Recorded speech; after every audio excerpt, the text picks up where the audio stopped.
বদতি কপিল হৰি সুনামহাসতি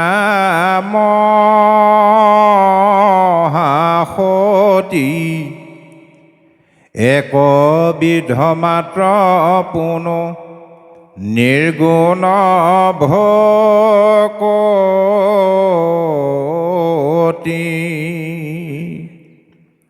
এ ৰাম জ্ঞানে কৰ্মে তীৰ্থে ব্ৰতে নকৰি মন সুদৃঢ় বিশ্বাসে লৈও মুহূৰ্ত শৰণ।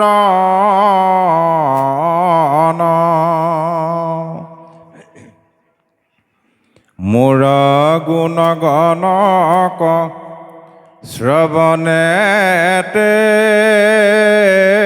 তীক্ষ্ণ নিষ্কামে মুহূৰ্ত যাই নিমজয় মন।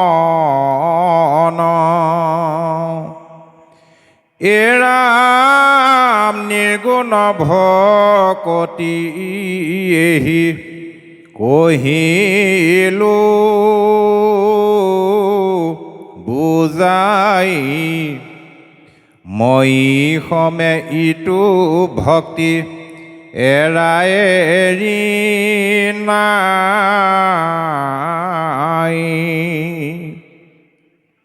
যেন গংগা জল সমুদ্ৰত পৰে যাই নিৰ্গুণ ভকতি এহি কহিলো বুজাই।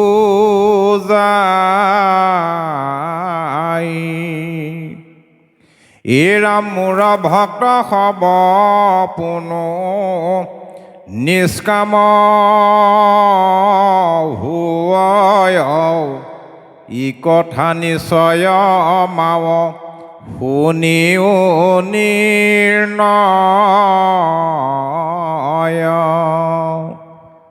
কৃষ্ণ কৃপালু বাপাই সমস্ত আজি ইয়াত কপিল প্ৰভুৱে মাতৃ দেৱহূতিক যি ভক্তি তত্ত্ব জ্ঞান দিছিলে সেই সম্পৰ্কে আমি আলোচনা কৰিম। এতিয়া কপিল হ'ল প্ৰভু ভগৱন্তৰ অৱতাৰ।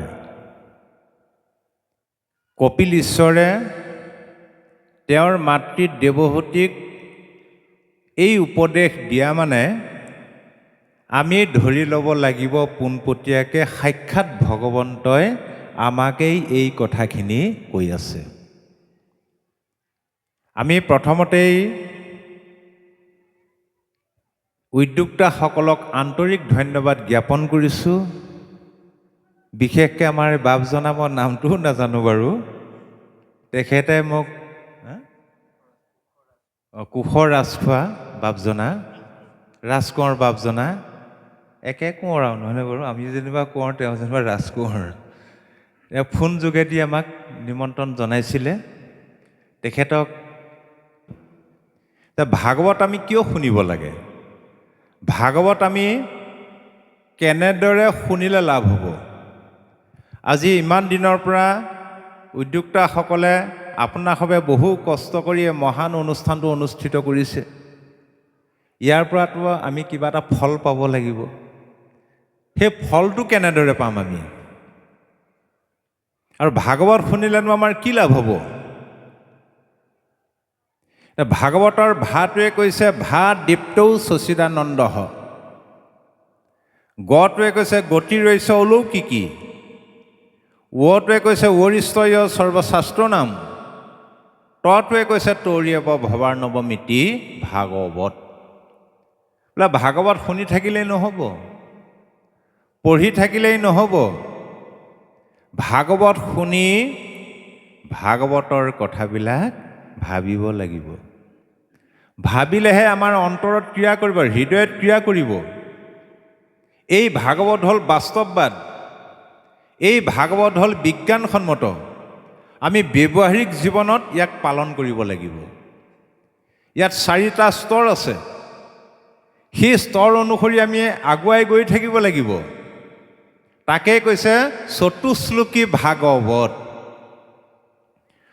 ব্ৰহ্মাৰ প্ৰাৰ্থনা শুনি কৃষ্ণ নিগদতি চতুশ্লোকী ভাগৱত লোৱা প্ৰজাপতি।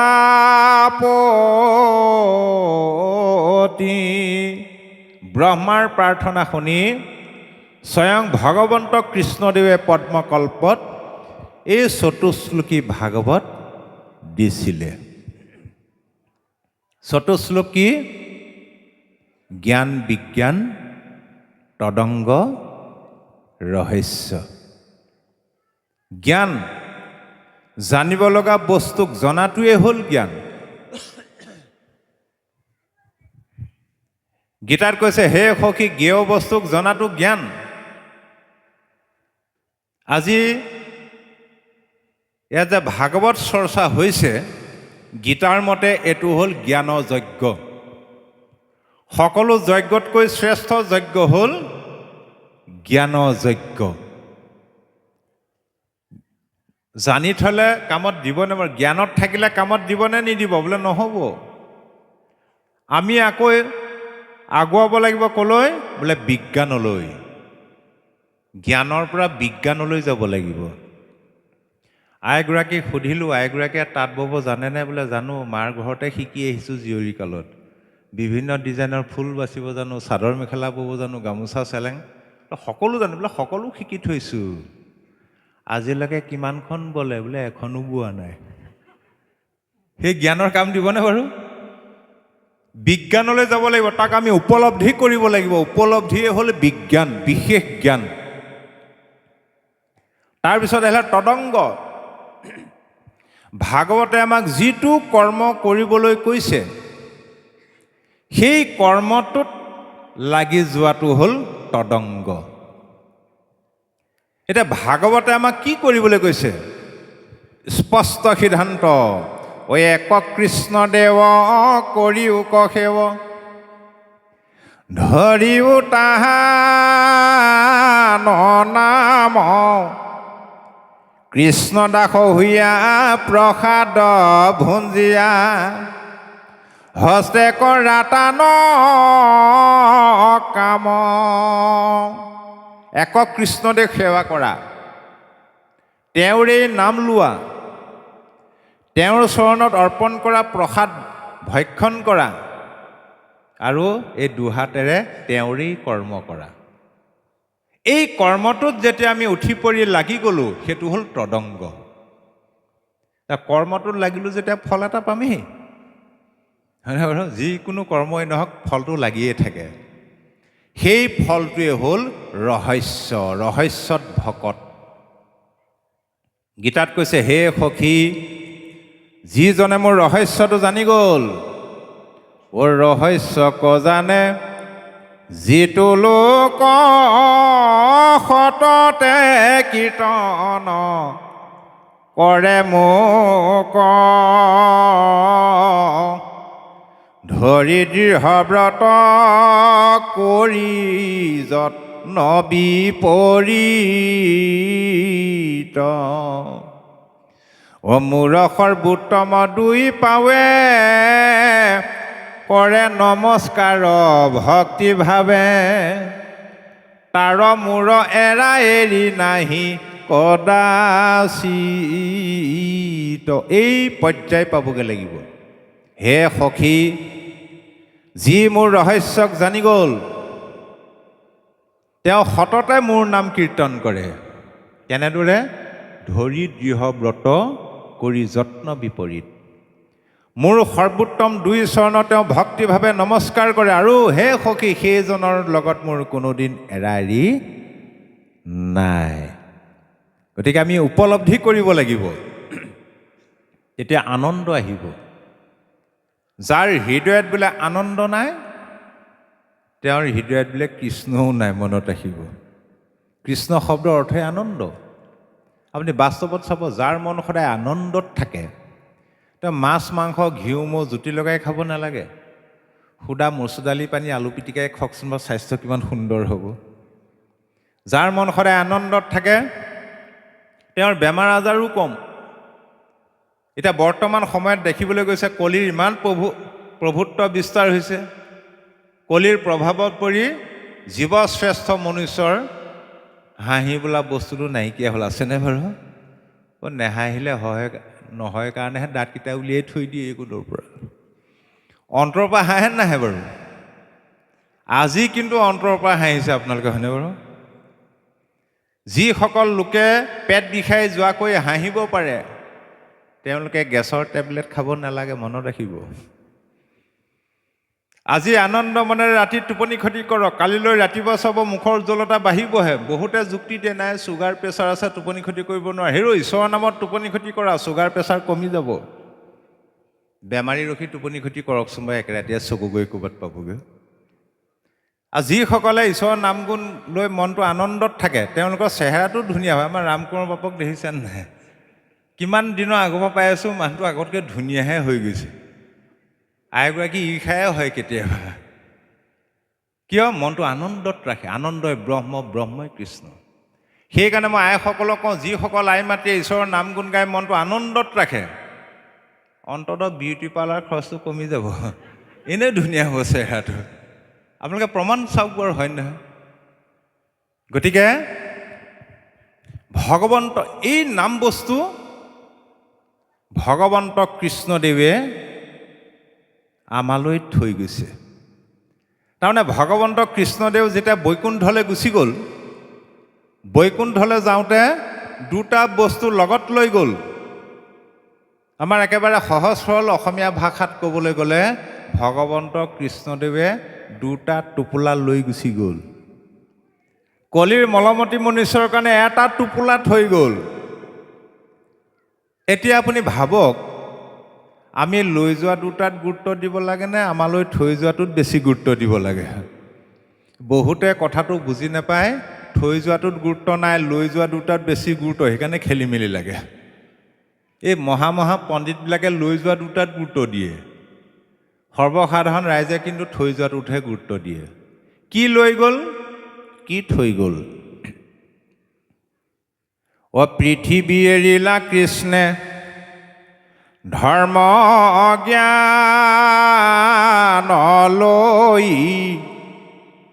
গৈলা বৈকুণ্ঠ কৈত গুণ নাম থৈ। যে ভগৱন্ত কৃষ্ণদেৱে ধৰ্ম আৰু জ্ঞান এই দুটা টোপোলাৰ লগত লৈ গুচি গ'ল। ধৰ্ম বুলি ক'বলৈ যাওঁতে কৰ্মৰ মাৰ্গৰ কথা কৈছে, জ্ঞান বুলি ক'বলৈ যাওঁতে জ্ঞান মাৰ্গৰ কথা কৈছে। কিন্তু আমালৈ কি থৈ গ'ল? কেৱল গুণৰ নাম।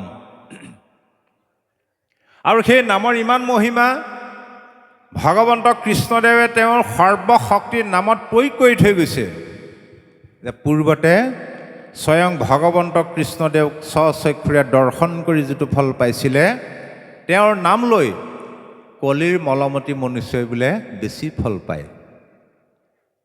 পাৱে যেন ফল পূৰ্বে কৃষ্ণ দৰ্শনে, ততোধিক পাৱে আৱে নামৰ কীৰ্তনে। তেওঁৰ নাম লৈ আমি বেছি ফল পাইছোঁ আজি। আৰু ইয়াৰ বাস্তৱবাদটো হ'ল এইটোৱেই, কিবা এটা বস্তু পাই যোৱাতকৈ পাবলৈ যিটো হেঁপাহ, তাত প্ৰেম আছে, আনন্দ আছে। পাম এতিয়া আনন্দ থাকে, নহয়নে বাৰু? পাই যোৱাৰ পিছত সেই আনন্দটো থাকেনে বাৰু? বাস্তৱত প্ৰমাণ কৰি চাওক, আইসকলেতো প্ৰমাণ পাই গৈছে, যদিহে বন্ধনৰ পৰা পইচা লৈ পাইছে। বন্ধন গোটৰ পৰা পইচা ল'বলৈ হ'লে সপ্তাহে সপ্তাহে মিটিঙলৈ গৈ থাকিব লাগে।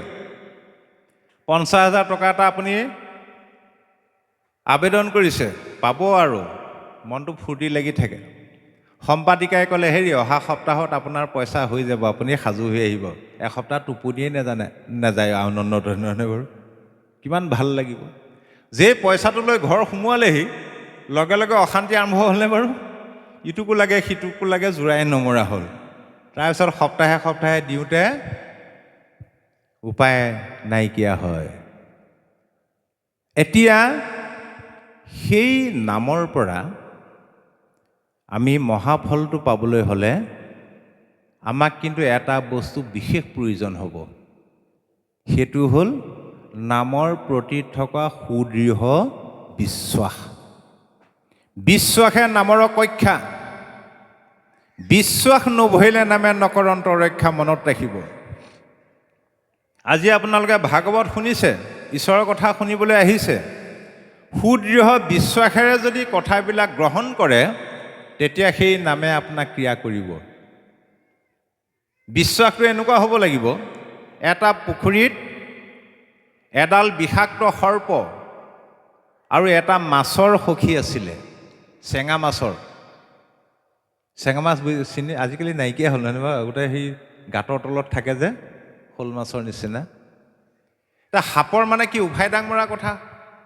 এনেও সাপ জাতিটো কুৰ জাতি নহয় জানো? এতিয়া নিজৰ সখীয়েক মাছক সদায় কয়, হেৰা সখী, তোমাৰ লগতনো মই কিয় সখীটো পাতিলোঁ আৰু। বোলে কেলে? তোমাক দেখিলে মানুহ বোলে আঁতৰৰ পৰা খেদা মাৰি আহে ধৰিবলৈ, মোক দেখিলে কিন্তু মানুহ আঁতৰতে পলায়, কিয়নো মোৰ গাত ইমানেই বিষ আছে, মই কামুৰিলে মানুহ জীয়াই থাকিব নোৱাৰে। যেতিয়া সদায় একেটা কথাকে ক'বলৈ লাগিলে, এদিন মানে মাছৰ উঠিলে খং, ধৰিলে উভতি। হে সখী, সদায় তোমাৰ কথা কৈ থাকা, আজি কিন্তু তুমি মনে মনে থাকা, মোৰ কথা শুনিব লাগিব। সাপে ক'লে, তোমাৰনো ক'বলগীয়া কিটো আছে? বোলে শুনা, তুমি কামুৰিলেও যদি মানুহ বাচি থাকে, মই কামুৰিলে কিন্তু মানুহ এক মুহূৰ্তও জীয়াই থাকিব নোৱাৰে। যেতিয়া কৈ দিলে, সাপটো থটমট খাই গ'ল। হেৰা, তুমি মিছাকৈ কৈছা? বোলে নাই কোৱা। প্ৰমাণ দিব পাৰিবা? বোলে পাৰিম। ঠিক আছে। কেইদিনমানৰ পিছত সেই পুখুৰীটোলৈ মানুহ এটাই কেঁকুৰা গাঁতত, মাছৰ গাঁতত হাত ভৰাই ভৰাই আহি আছে। তাৰ সাপে ক'লে, হেৰা সখী, বৰ ফুটনি মাৰিছিলা নহয়, আজি প্ৰমাণ কৰি দিব লাগিব। বোলে হ'ব, ব'ল আমি একেটা গাঁততে সোমাই থাকিম। মানুহজনে যেতিয়া গাঁতত হাত ভৰাই দিব, প্ৰথম কামোৰটো মই মাৰিম। কামোৰ মৰাৰ পিছতে তুমি মানুহটো ওলাই চাবা, দেখিবা যে সি মৰিবলৈ চটফটাই আছে। মাছে ক'লে, হ'ব, মাৰিবা।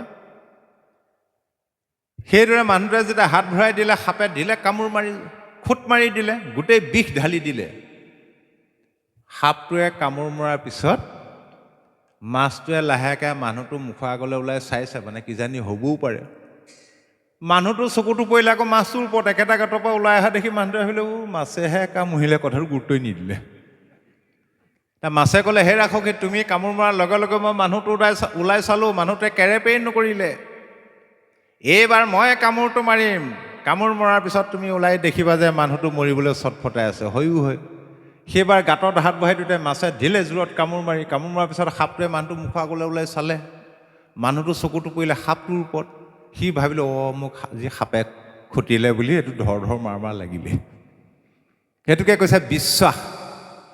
কিন্তু নামক বিশ্বাস কৰিবলৈ হ'লে আমাৰ সমাজত চলি থকা কিছুমান অন্ধবিশ্বাস কিন্তু আমি এৰিব লাগিব।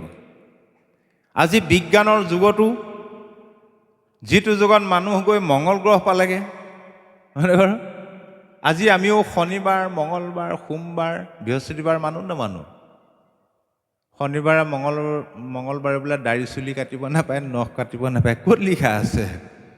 কোনো শাস্ত্ৰত লিখা নাই। আমি এনেই মানি আছোঁ। যদি কোনোবাই কয় আবেলি দাড়ি চুলি নখ কাটিব নাপায়, সেইটো মানিব পাৰি, তাত বিজ্ঞান আছে। আমি আহাৰ খোৱাৰ পিছত কেতিয়াও দাড়ি চুলি নখ কাটিব নালাগে। আমি যি অন্ন খাওঁ, অন্নৰ পৰা ৰস হয়, সেই ৰস শৰীৰৰ অংগ প্ৰত্যংগই গ্ৰহণ কৰে। গতিকে তেতিয়া যদি আপুনি কাটি দিয়ে, হয়তো চকুৰ দৃষ্টি কমিব পাৰে, বিভিন্ন ছাইড এফেক্ট হ'ব পাৰে। আকৌ এতিয়া আমাৰ আইসকলৰ মাজত এটা ডাঙৰ অন্ধবিশ্বাস চলি আছে। এইটো অপ্ৰিয় কিন্তু সঁচা কথা। প্ৰকৃতিৰ নিয়ম, ছোৱালী গাভৰু হয়, ল'ৰা ডেকা হয়। ছোৱালী গাভৰু হ'লে আকৌ ধুমধামেৰে বিয়া পাতে। এইটো কোনো শাস্ত্ৰত নাই, কিন্তু মনত ৰাখিব। ডাঙৰ বিয়াতকৈও একেবাৰে সেইখন বিয়াহে ডাঙৰকৈ পাতে। কিন্তু বিবাহ বুলি ক'বলৈ গ'লে কিন্তু দৰা এটা লাগিবই আকৌ। সেইখন বিয়াত দৰা ওলাই জানো? আৰু সেই পুষ্পিতা বিয়াখন পাতিবলৈ যাওঁতে আই মাতৃসকলে যিখিনি পুৰণিকলীয়া ৰীতি নীতিৰ আশ্ৰয় লয় তাত কিন্তু কোনো বিজ্ঞান নাই। আইসকলে চেলাউৰিহে উঘালিব নাপায়, এইটো মানে জানো? যিমানে উঘালিব সিমানে আপোনাৰ চকুৰ দৃষ্টি কমি কমি আহিব, সেইটো কিন্তু নেমানে। আগৰ যুগত এনেকুৱা দিন আছিলে, আইসকলে বোলে বাপজনাৰ নামটোও কাঢ়িব নাপায়, হয়নে বাৰু? আজিকালি বাৰু তই মইকে মাতে, আজিকালি কলিযুগটো। আগতে কিন্তু বাপজনৰ নামটো কেতিয়াও নলয়, সেইটোও নহয়। সেইটো কৰিও এবাৰ এগৰাকী আই মাতৃ পৰিলে নহয় বিপদত। তেওঁৰ বাপজনৰ নামটো আছিলে, স্বামীৰ নামটো আছিলে গোবিন্দ। গোবিন্দ আকৌ গোটেই অঞ্চলটোৰ ভিতৰতে তেওঁৱে নামতি, বেলেগ নামতি নাই। তেওঁৰ আকৌ আইগৰাকীও ভাল নামতি আছিলে। এবাৰ মানে গোবিন্দৰ নামলৈ নিমন্ত্ৰণ হ'ল, কাহ চৰ্দি হৈ মাতটো বহি আছিলে।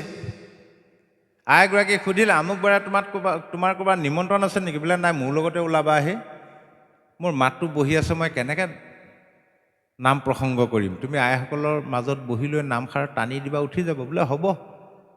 চাইকেলৰ ক্ৰিয়াতে জাপ মাৰি বহিলে, নামৰ জেগা পালেহি, গোবিন্দ নামৰ আসনত বহিল। আইগৰাকীক আইসকলৰ মাজত বহুৱাই লৈ ইংগিতটো দিলে, ধৰিবা দেই। বোলে হ'ব হ'ব, ধৰিম বাৰু। গোবিন্দই যেনে তেনে বৰগীতটো গালে আৰু দিহাখুৰীয়া গাই মনতে ভাবিলে চতুৰ্বিংশতি অৱতাৰ এভাগ দিওঁ বুলি দিলে, জয় হৰি গোবিন্দটো লগাই আইগৰাকী মুখেৰে নেমাতিলে। কীৰ্তন আদায় হৈ গ'ল, আইগৰাকীয়ে মুখেৰে নেমাতিলে। কাষৰগৰাকীয়ে সুধিলে, হেৰি আপোনাৰ কিবা অসুখ নেকি? বোলে নহয়। বোলে বাপজনে মাতো বহি আছে, ইমান সুন্দৰকৈ নামষাৰ দিছে, আপুনি ধৰিব আকৌ, তেতিয়াহে নামষাৰ উঠিব। কিয় নধৰিলে? বোলে এনেই নধৰিলে, এইবাৰ ধৰিব দেই। বোলে এইবাৰ ধৰিম।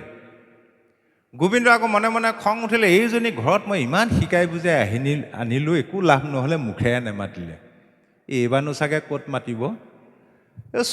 চুটি চাই এভাগ দিওঁ বুলি লগাই দিলে। কি?